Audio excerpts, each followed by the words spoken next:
Hello বন্ধুরা, আজকে আমি কথা কইব আমরা শরীরের রক্তের বিষয় সম্পর্কে।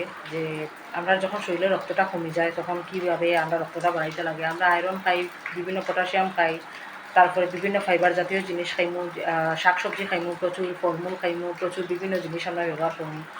তো এইগুলা দিয়ে আমরা রক্ত ব্যবহার বাড়ানোর চেষ্টা করি শরীরের মধ্যে, যেহেতু আমরা রক্ত খুব বেশি জরুরি আমরা শরীরের মধ্যে। কিন্তু কিছু কিছু মানুষের ব্লাড আছে, তারা উপরালাই ব্লাডটা খারাপ করিয়া দিলেন, কিন্তু তারা যত রক্তর জিনিস খাওক না এখানে, শাকসবজি খাওক, ফলমূল খাওক, মাছ মাংস খাওক, কিন্তু তারা ব্লাড কোনোদিনও ঠিক হইতো না। কারণ তারা উপদার্থ, তারা ছোটোবেলা থেকে উপদার্থর গড়িয়ে উঠছে। আমরা অনুকূল ঠাকুরে একটা কথা কইছেন যে গাছ যেরকম হইব এরকম ফল এরকম থাকবে। গাছ যদি ভালো থাকে তাহলে ফল খুব ভালো হইব, আবার গাছ যদি খারাপ থাকে তাহলে ফল খুব খারাপ হয়। এটা ঠিক কথা, কারণ শিক্ষা দীক্ষাও মানুষের মূল মর্যাদা। শিক্ষা দীক্ষাটা মানুষের মার কাছ থেকে পায়, বাবার কাছ থেকে পায়। আবার সেই শিক্ষা দীক্ষাটা যদি পারিবারিকভাবে ঠিকঠাক মতো যদি না হয়, বা মা বাবা যদি ঠিকঠাক মতো নাভাবে শিখায় যে তুমি অন্য মানুষের লগে ব্যবহার আচরণ কীরকম করো, কীরকম করলে ভালো হইব, কীরকম করলে খারাপ হইব, এটা যদি না শিক্ষা দেয় তাহলে বাচ্চারা বড় হইয়া বাইরা মানুষের লগে খারাপ ধরনের ব্যবহার করবো। বিশেষ করিয়া খুব বাজে ব্যবহার করবো, মারামারি, ইয়ারকি, ফাইজলামি, তারপরে টিটকারি দেওয়া।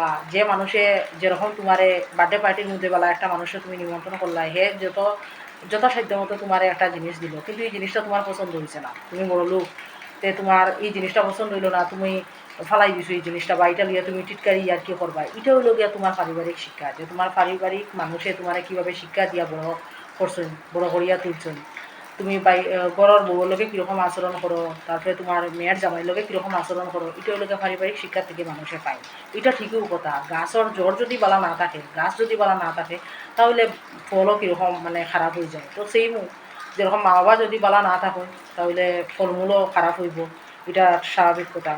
বাচ্চার আচার আচরণ খারাপ হইব, কীভাবে মানুষের জিনিস চুরি করা লাগে, কীভাবে মানুষের চুলো ধরিয়া মারা লাগে, কীভাবে এগুলো মার্ডার করিয়া কীভাবে নাইও দিতে লাগে, মানুষে কীভাবে বাইরা মানুষে ইয়া কইতে লাগে যে না না আমার তো কোনো দোষ নাই, অন্য মানুষের সব দোষ।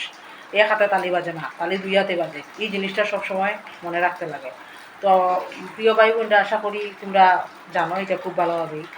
তো এর লাগিয়ে আমি এই জিনিসটা কইয়া রাখলাম, খালি রক্তর লাগে আয়রন নাই, কিছু কিছু মানুষের রক্তটাও খারাপ থাকে, তারা আয়রন দিয়েও কোনো কিছু করতে পারে না।